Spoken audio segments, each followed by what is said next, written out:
it then becomes even more complex for you. You, as childcare professionals, you have to observe the interaction between the child and the parent. What is going on?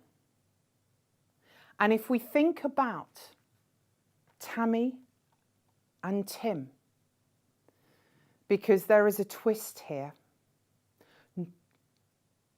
we have a duplicate of Tammy, and that is Tim's mother. So we've already got to know Tammy, and we have a sense of her, the shrapnel, the fear that she has, and that fear that she is wearing, also with bubble wrap, that is what Tim sees. Tim sees this presenting behaviour. He doesn't see the fear on the inside and the helplessness and the worthlessness and the hopelessness. He just sees a mother who is both fearful and frightening. For Tim lying in the cot, he has a mother that he doesn't know. Is she going to be there for him or not?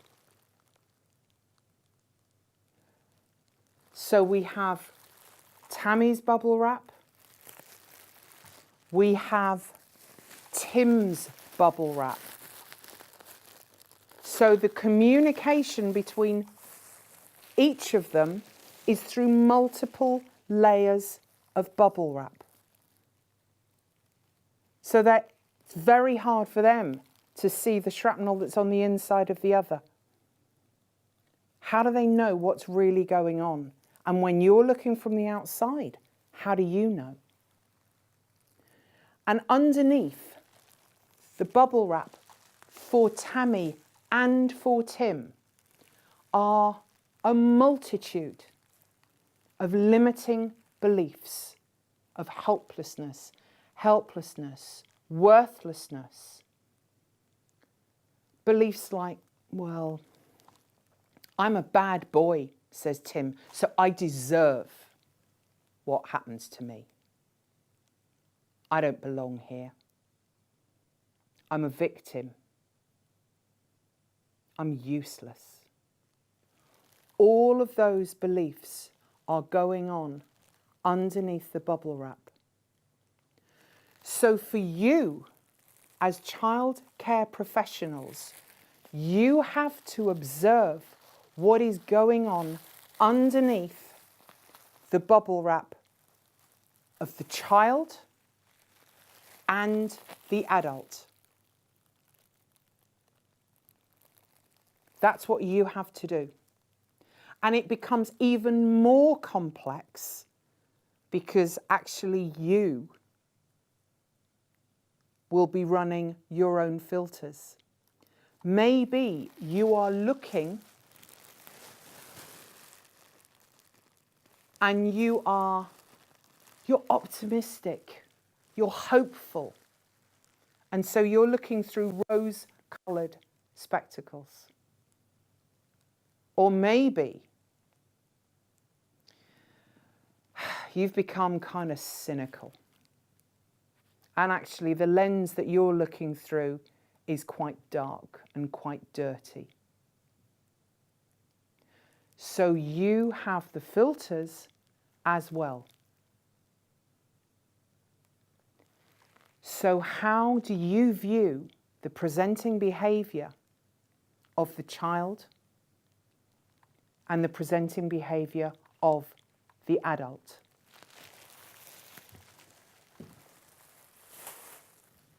Again, we can have even more complexity when we think about Sandy, who's our securely attached child who has a brilliant mum. Mum is Paige, and she's parenting adequately. She's interactive. Actually, sometimes she's good, and sometimes she's really excellent. So Sandy and Paige have a great interaction. Sometimes there may be tears. Sometimes there may be laughter. Sometimes there may be raised voices. Sometimes there might be shouting. Sometimes there might be harumphing. And they're not going to do it. And other times there's laughter. And other times there's cuddles. Those are the normal sorts of interactions that you would see with good parenting and a securely attached child. It does become more complex when we start looking at Tammy and Tim in this context. Because with Tammy and Tim, you may see a compliant parent. Tammy says to you, yes, I'll do that. Yes, I will do. Yeah.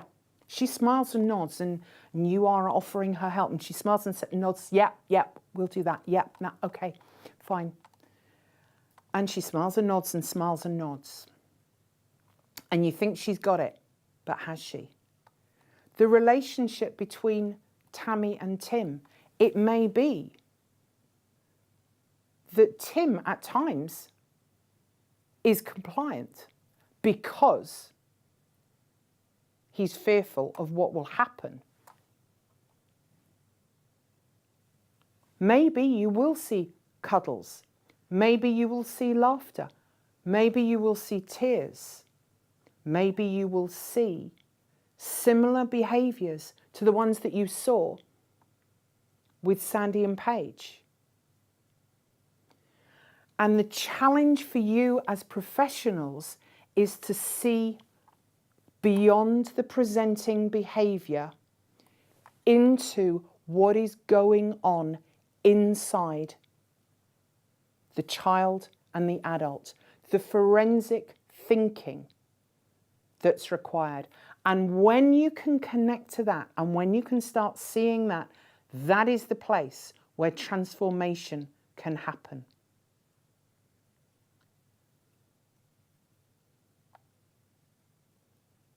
Let me take you back to Tim for a moment, because the reality with Tim is it wasn't just neglect back here. There would have been some other stuff. You don't get neglect in isolation. There will have been some emotional abuse, some fear, maybe some sexual abuse, maybe physical, a myriad of things. So his shrapnel is not simply some blue fear, some green plastic neglect. There may be shards of red glass that denote the physical abuse. There may be orange emotional abuse. That shrapnel inside him that give him this sense that I am a bad boy. And if we think about Tim, and as he gets older and he thinks he's a bad boy, how's he going to behave when he's 9?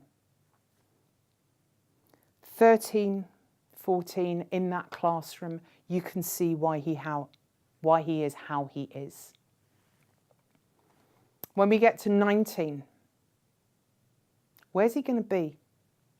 What's he going to be doing? Is he known to the youth offending team? Has he been known to the youth offending team? Is he part of a gang?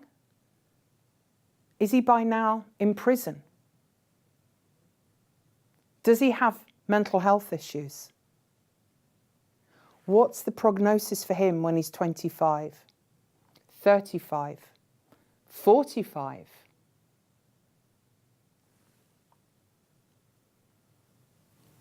I think you can see what will happen to Tim without intervention. You know, because you've met Tim and Tammy and others like them. You know the possible outcome.